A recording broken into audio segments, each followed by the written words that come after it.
네, 오늘은 출애굽기 19장 3절에서 6절 말씀을 통해 은혜를 기억하는 선교적 삶이라는 제목을 가지고 말씀을 나누도록 하겠습니다. 요즘 여러분들은 좀 어떻게 잘 지내고 계시는지 모르겠습니다.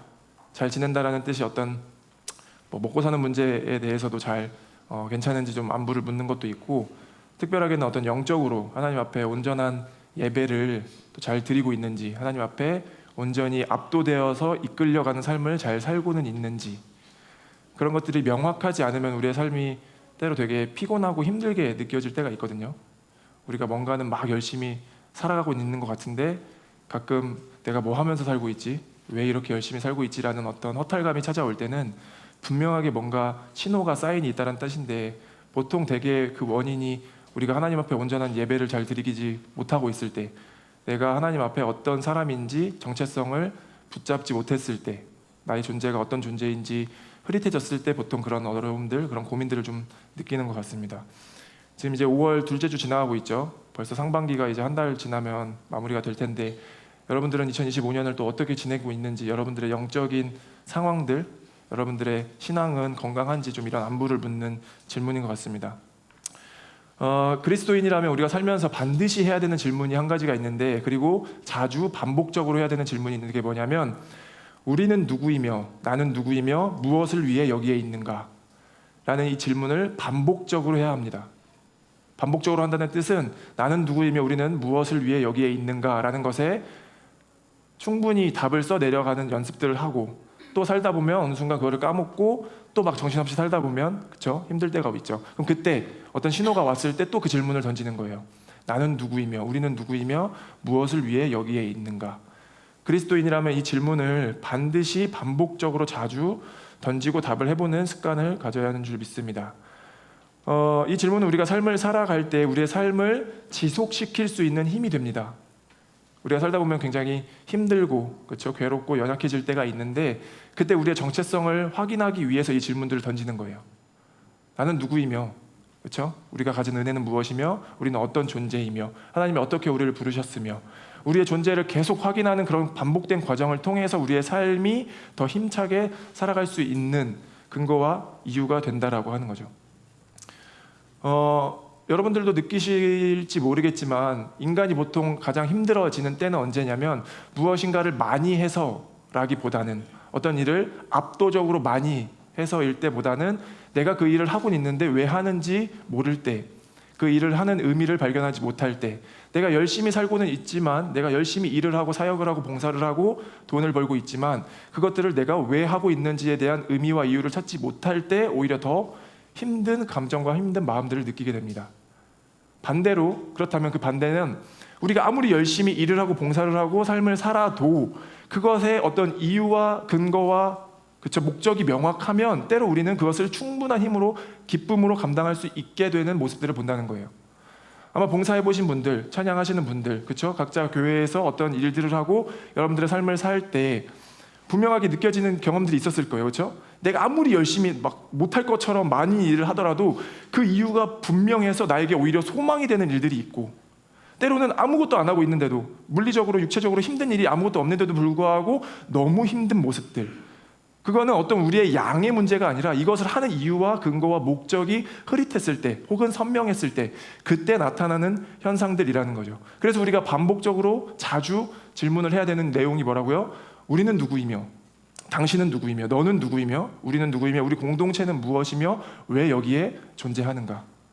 이 질문에 자주 반복적으로 답해 볼 수 있기를 소망합니다. 오늘은 이 질문의 힌트를 좀 찾아보기 위해서 이런 방식을 한번 취해 볼 거예요. 뭐냐면, 우리가 신앙을 가진 신앙인 그리스도인이라면 우리의 과거의 세대들, 우리의 훨씬 더 먼 세대에 살았던 그 신앙인들, 그들은 누구였으며 그들은 무엇을 위해 그곳에 존재했는지를 우리가 발견할 수 있다면, 성경 안에서, 그럼 그 힌트를 가지고 그것을 그대로 가지고 와서 우리의 정체성을 한번 확인해 보는 거죠.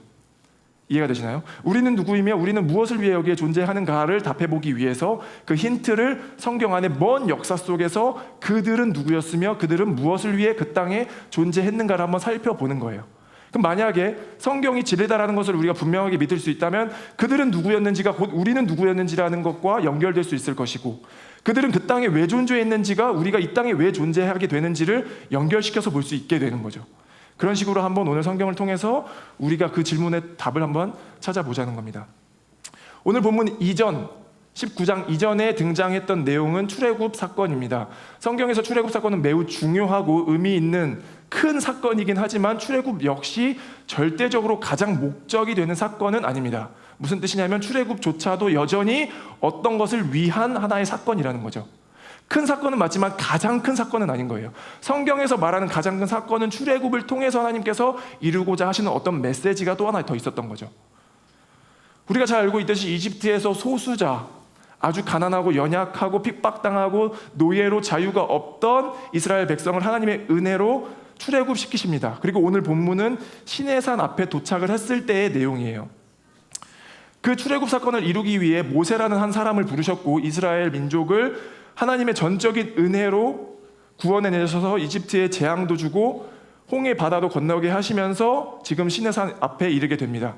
때로는 만나도 주시고 고기도 주시면서 기쁨과 소망을 만끽하면서 이스라엘은 정신없이 약 2달에서 3달간을 출애굽하면서 이 시간에 도착을 한 거예요. 그리고 시내산 앞에 도착하여서 지금 모세를 하나님께서 부르십니다. 시내산에 모세와 장로들을 부르고 하나님께서 이제 진짜 하실 말씀이 있다라는 어떤 사인을 주시는 거죠. 2달간 아마도 정신없이 바쁜 일정을 보내다 보니 이스라엘은 우리와 같은 어떤 고민을 느꼈을지도 모르겠어요. 뭐요? 우리는 누구이며 왜 2달간 3달간 정신없이 탈출하여서 이곳에 이르게 되었는가? 물론 우리에게 자유가 주어졌기 때문에 만끽하고 너무 좋지만 때로 그 2달간 정신없이 벌어졌던 도대체 어떤 일들이 벌어졌는 건지도 잘 보이지 않는 그 어떤 선명하지 않은 그 사건들을 경험하면서 시내산 앞에 머물렀을 때 이제 그들이 누구인지 정확히 알려주기 위해서 지금 모세를 부르고 계시다라는 거예요. 3절 보겠습니다. 3절 오늘 본문 3절입니다. 모세가 하나님 앞에 올라가니 여호와께서 산에서 그를 불러 말씀하시되 너는 이같이 야곱의 집에 말하고 이스라엘 자손들에게 말하라. 지금까지 제가 설명드렸던 말씀이 3절에 지금 기록되어 있는 거죠. 정신없이 3달간 출애굽하여서 이스라엘 민족이 시내산 앞에 모였을 때 모세를 부르시고 이제 너희가 누구인지도 명확히 이해하지 못했던 그 정체성을 다시 한번 알려주겠다. 가장 중요한 메시지가 이제 선포되는 거예요. 왜 우리가 출애굽 당했는지도 모르는 그 이스라엘 민족에게 너희가 어떤 민족인지를 알려주기 위해서 그 정체성을 분명히 확인시키기 위해서 오늘부터 지금 이제 메시지를 선포해 주겠다라는 말씀인 거죠. 4절입니다. 내가 애굽 사람에게 어떻게 행하였음과 내가 어떻게 독수리 날개로 너희를 업어 내게로 인도하였음을 너희가 보았느니라. 하나님께서 모세를 통해 이스라엘 백성들에게 가장 먼저 하신 말씀은 지난 과거를 상기시키는 말씀이었습니다. 너희가 지난 2달간 어떠했는지 너는 충분히 다 보고 겪고 경험했을 것이니 알고 있을 것이다. 내가 어떻게 너희를 이 자리까지 인도해 냈는지를 너희가 똑똑히 다 보았는데 그 은혜를 먼저 기억하라는 하나님의 말씀이 선포되고 있는 거예요. 기억할 수밖에 없는 사건이었죠. 2년 전, 3년 전도 아니고 불과 2달 전의 일이었기 때문에 그들은 몸으로 겪었던 그 출애굽의 사건을 정신없이 지나다 보니까 내가 누구지? 내가 어떻게 여기까지 왔지? 라고 잊어버릴 수 있는 그 불분명한 상황에서 하나님이 가장 먼저 주신 말씀은 뭐냐면 그 기억을, 그 과거의 은혜를 기억하라는 말씀을 먼저 주신다는 거예요.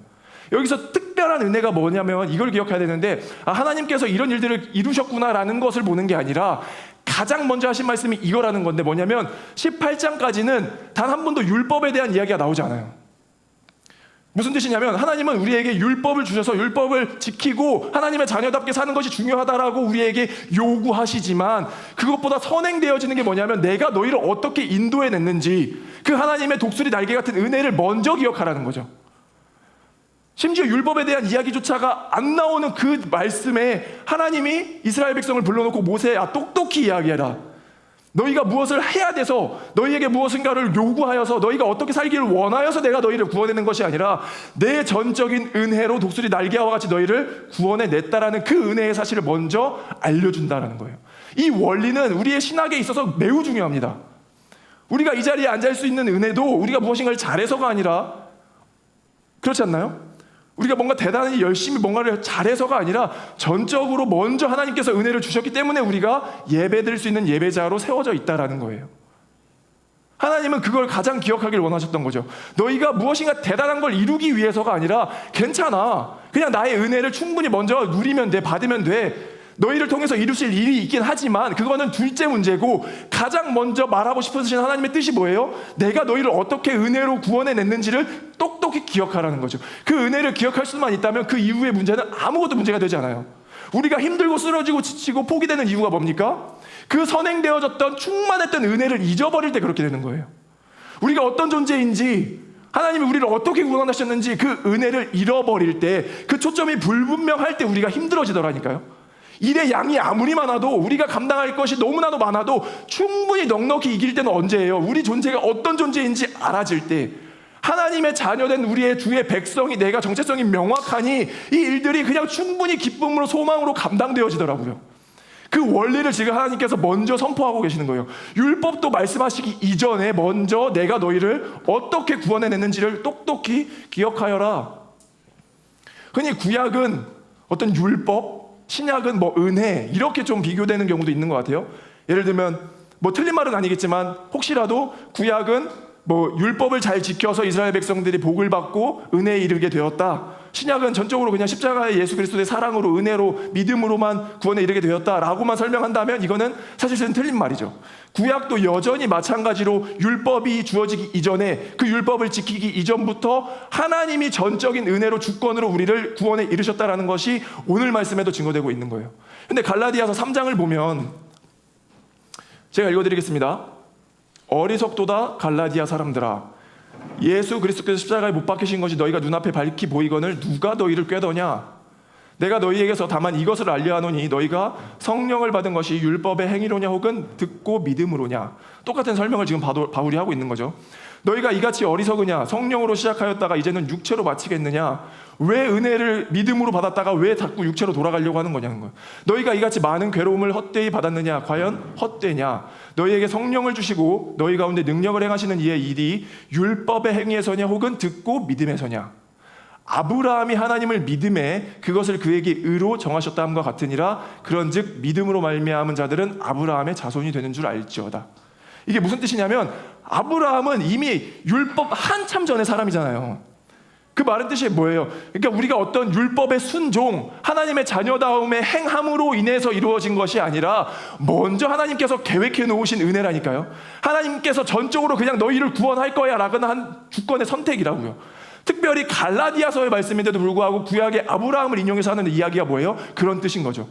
구약조차도 하나님은 우리를 어떤 심판하시기 위해서, 율법을 지키기 위해서가 아니라 먼저 우리를 구원해내신 분이라는 그 사실을 알려주기 위한 뜻인 거예요. 정리를 해보면 출애굽기 19장 4절에서 6절 말씀을 통해서 이걸 꼭 기억해야 돼요. 뭐냐면, 앞으로 너희에게 어떤 무엇인가를 바라긴 할 거예요. 너희에게 미션을 주고 사명을 줄 거예요. 하나님의 자녀다움으로 살기를 원하는데, 이것을 위해서, 이것 때문에 은혜를 주신 것이 아니라 이것과 별개와 상관없이, 이건 전혀 문제가 되지 않게 이미 그냥 구원을 이루어내신 그 사실을 먼저 4절에서 우리가 확인할 수 있으면 좋겠습니다. 이게 신학의 가장 중요한 원리인데, 요한일서 4장 19절 볼까요? 우리가 사랑하는 것은 하나님이 우리를 먼저 사랑하셨기 때문입니다. 우리가 사랑해야죠. 사랑해야 되는데, 그 사랑할 수 있는 주체가, 은혜가, 근거가 뭐냐면 하나님이 우리를 사랑하셨기 때문에 가능하다고요. 사랑하다가 지치면 우리가 돌아가야 될 것은 뭐냐면, 내가 왜 지치지, 일이 너무 많나가 아니라 하나님과 나와의 관계가 얼마나 선명한가, 구체적인가가 더 발견되어야 되는 거예요. 이것만 끈끈하게 완전히 압도되어 있으면 사랑하는 게 힘들지 않아요.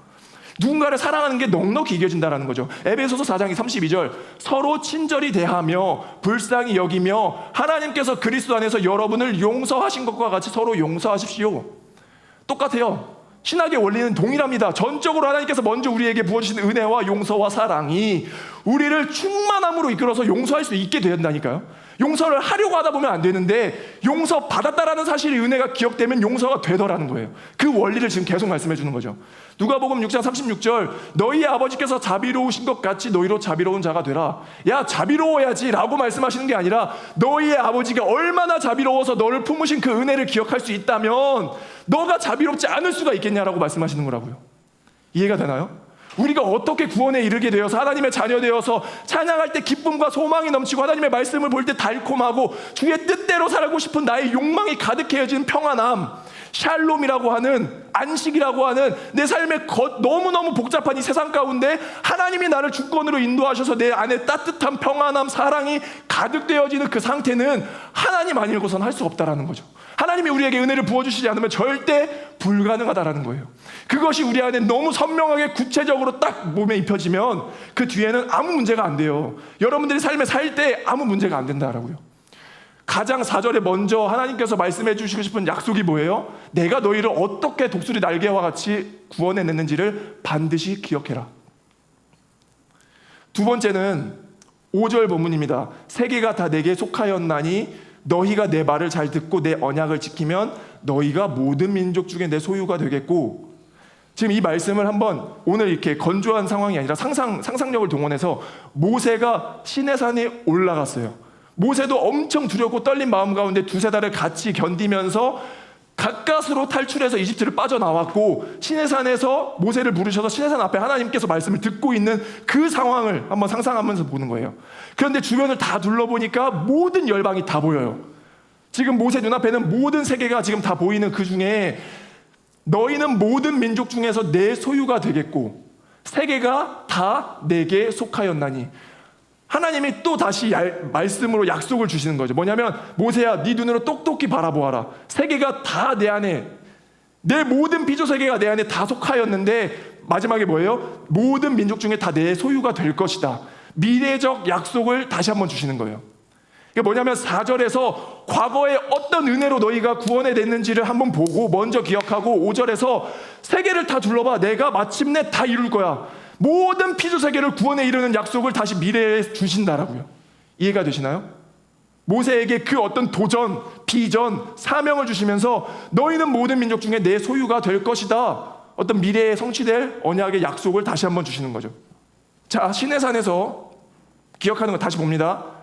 모세가 지금 하나님께 말씀을 듣고 있는데 이제 모세가 들은 말씀을 이스라엘 백성들에게 선포하라고 주신 말씀이에요. 첫 번째, 과거에 너희가 어떤 은혜로 어떻게 구원됐는지를 똑똑히 기억하여라. 너희는 나에게 충만합니다. 너희는 나의 자녀이고 내가 너희를 선택했기 때문에 그 어떠함과 상관없이 너희를 구원에 이를 것이야 라는 그 약속. 두 번째, 오케이, 그 다음, 너희 모든 피조 세계를 내가 다 나의 속에 내가 품을 것이야. 내 안으로 다 거둘 것이야 라는 미래적 어떤 약속을 또 주시는 거죠.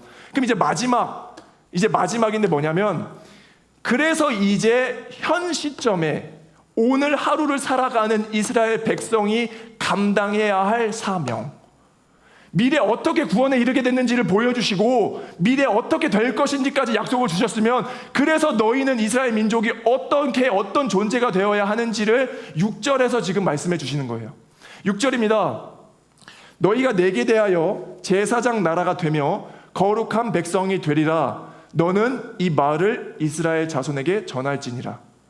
하나님께서 시내산에 외롭고 떨리고 두려움 가운데 있었던 모세를 부르셔서 어떻게 너를 구원에 이르는지를 다시 한번 용기를 붙들어 주시고 격려해 주시고, 미래 내가 이런 꿈을 꾸고 있어 모세야 같이 해보자라는 어떤 비전도 주시고, 그래서 오늘날 너가 어떻게 해야 되는지를 보여주시는데 제사장 나라가 되며 거룩한 존재가 되라는 뜻을 주시는 거예요. 제사장 나라가 된다는 게 뭐냐면, 그때 당시에 제사장의 역할과 기능이 뭡니까? 보이지 않는 하나님과 예배자를 연결시켜주는 통로가 되는 거예요. 제사장을 통해서만 제사를 드릴 수 있었기 때문에 그 제사장이라고 하는 존재는 제사를 드리고 싶은, 예배를 드리고 싶어하는 수많은 영혼들의 하나님께 인도하는 통로가 되는 역할과 기능을 했었던 사람들인 거죠. 그럼 오늘날 우리에게 제사장의 역할을 요구하시는 뜻은 뭐예요? 보이지 않는 신은 어딨냐라고 말하는 이 비판적인 사회에서 모든 게 다 신이 될 수도 있고, 모든 게 다 신이 된다면 신이 없을 수도 있구나라고 말하는 그 사회에서 하나님이 살아계시다, 예수 그리스도가 우리를 구원하셨다라는 그 진리를 어떻게 보여줄 거냐라고요. 제사장이 어디에 있냐라고요. 하나님은 오늘날 우리가 살아가는 우리의 삶에서 제사장이 되길 원하십니다. 믿으시나요? 그 제사장이라는 게 목사가 선교사가 되라는 말이 아니라 여러분들이 그 존재가 되어서 선교적 존재, 선교로서 내가 어떤 프로그램을 해봐야겠다라는 어떤 일을 말하는 게 아니라 나의 존재 자체가 선교적 존재가 되어서 제사장 거룩한 존재가 되어서 그 이후에 무엇을 하든지 상관없어요. 나의 존재가 이미 하나님의 자녀로 선교적 존재가 되었으면 여러분들이 하는 일은 무엇이든지 상관없다. 하나님 그것에 관심이 없습니다. 여러분들이 어떤 존재가 되어지기를 더 관심 가지시지, 여러분들이 어떤 사역을 하더라도 하나님은 그 존재가 하는 것을 다 기뻐하신다라고요. 숨만 쉬고 있어도 기뻐해요. 여러분들이 그 존재가 되어진다면. 우리는 무엇인가를 열심히 하여서 나의 하나님께 영광을 올릴 만한 재료를 찾을 것이 아니라 나의 존재가 어떤 존재인지 되었는지, 나의 존재는 어떤 존재가 되어야 하는지를 늘 고민하고 늘 성찰할 수 있어야 되는 줄 믿습니다. 하나님께서는 우리를 그렇게 부르신 거예요. 이스라엘 백성들을 과거의 은혜와 미래의 언약을 주시는데 오늘날 그래서 너가 제사장 존재가 되면 좋겠어. 이 어둡고 탁한 세상 가운데 이스라엘 백성들을 구원하신 이유는 뭐예요? 너희만 잘 먹고 잘 살아가 아니라 너희를 먼저 제사장 삼아서 제사장이 되고자 하는 사람들을 복제해 나가는 거라고요. 그럼 이 사람들이, 이 영혼들이, 민족들이 제사장이 되어서 똑같은 은혜를 경험하고 또 옆에 가서 제사장을 계속 만들어내는 거죠. 제사장 반복 프로그램이에요. 여러분들이 여러분의 그리스도인 된 존재가 되어서 각자의 삶에서 일할 때, 그렇잖아요. 직장 생활할 때, 무엇인가를 다 할 때, 그때 여러분들이 만나는 모든 영혼들에게 제사장적 존재를 보여줄 수 있어야 된다는 거죠. 그것이 하나님이 우리에게 부르신 사명인자 미션인 줄 믿습니다. 아멘. 그럼 다시 처음으로 돌아가 보면 뭐예요? 이런 질문이었잖아요. 우리는 누구이고 무엇을 위해 여기에 있는가? 우리는 누구이고 무엇을 위해 여기 있는가? 저는 이 예배가 우리의 존재됨이 확인되지 않으면 이 예배가 과연 하나님께서 기뻐하실까? 물론 찬양하면서 기쁠 수 있죠. 물론 우리가 말씀을 들으면서 깨달음도 있을 수 있겠으나 가장 분명해야 되는 건 뭐냐면 나의 존재가 어떤 존재인가? 하나님께서 우리를 왜 부르셨는가? 나는 누구이며 우리는 왜 여기에 있는가? 하나님은 우리를 제사장으로 부르셨다는 것은 무슨 뜻인가? 내가 나의 삶에서 어떤 태도와 어떤 자세로 살아야 하는가? 믿으시나요? 그것이 하나님께 우리에게 바라시는 거라는 거죠. 어제 그 서핑 이제 게더링 모임이 있어가지고 가서 한 20-30명 모여가지고 대화를 나눴어요. 저랑 동락이랑 같은 테이블이 됐고 한 뭐 형제가 같은 테이블이 돼가지고 알고는 있었지만 대화를 나눌 일이 있었는데 그 분은 이제 음악 프로듀서, 음악 이렇게 믹싱하고 프로듀싱하는 일이더라고요. 그래서 원래는 예배 음악 이런 CCM 만드는 일들을 계속 해오다가 이제 이 일을 그만두고 이제 일반 그냥 상업적인 음악을 프로듀싱하고 팔고 하는 그런 일들을 이제 한 10년 이상 하는 거예요. 지금은 이제 꽤 엄청 자리가 잡혀가지고 열심히 이제 그래도 인지도도 올라가고 막 이렇게 잘 되고 있는 것 같은데, 이제 얘기를 나누다가 궁금한 거예요. 이 사람의 어떤 가치나 이 사람이 하고자 하는 어떤 삶의 방향성은 무엇일까? 근데 너무 저도 도전이 되고 은혜가 됐던 게 뭐냐면, 뭔가 이 내가 하는 일로서 어떻게 더 구체적으로 하나님을 드러낼 수 있을까가 고민되는 게 아니에요. 뭐냐면 그가 주어진 선택한 일을 그 클라이언트의 요구에 맞게 최선을 다해서 일하는 게 그냥 그가 가진 태도인 거예요. 왜냐하면 이 사람의 요청으로 인해서 이 합당한 페이를 받고 내가 할 수 있으면 오케이, 그럼 그 사람이 원하는 것만큼 내가 최선을 다해서 한다. 이거 하나 가지고 그냥 열심히 살아왔는데 이게 하나님이 가장 기뻐하시던 일이더라니까요. 어떻게 하면 여기다가 더 CCM 어떤 하나님의 가치를 담을까를 고민하는 것도 난 귀하다고 보지만, 그렇게도 하나님이 역사하시지만 진짜 하나님이 원하시는 방식은 뭐냐면 그냥 구석구석 여러분들의 삶에서 그냥 여러분들이 존재가 성교적 방식이 되어지는 거라고요.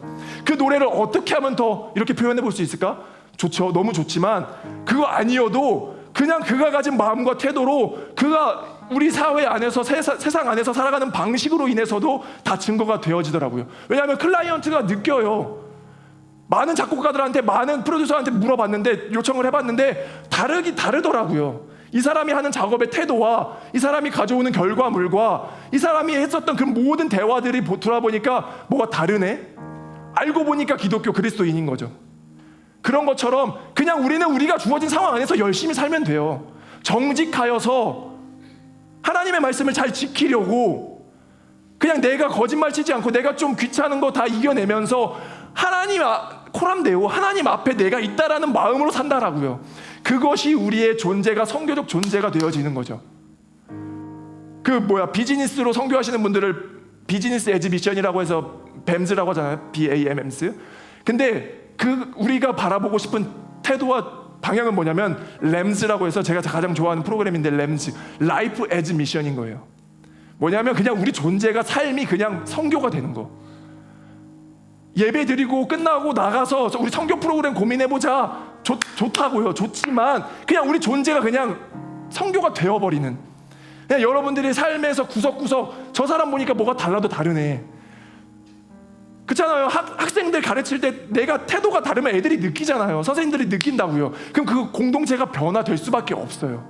여러분들이 속해 있는 그 모든 곳들이 변화되어지는, 때로는 우리가 고백했던 찬양의 가사처럼 그런 핍박이 있을 거예요. 세상이 이해 못하고 우리를 조롱할 거라고요. 쟤 뭐야, 왜 저래, 왜 나대, 그냥 하는 것만 해, 너가 그한테 시킨 거 아니잖아, 이런 핍박도 있을 텐데, 그걸 한 번 더 이겨내고 한 단계 넘어가면 그 사람으로 인해서 그 공동체가, 그 조직이, 그 공간이 변화되는 모습들, 샬롬, 평안이 이르는 모습을 보고서 하나님이 가장 기뻐하시는 선교적인 삶을 살아낼 수 있다는 거죠. 여러분들이 살아가는 그 모든 곳에서 그 존재가 되어지길 간절히 축복합니다. 여러분들을 통해서 하나님의 모습이 증거될 수 있는 그 제사장적 통로가 되길 간절히 소망합니다. 아멘.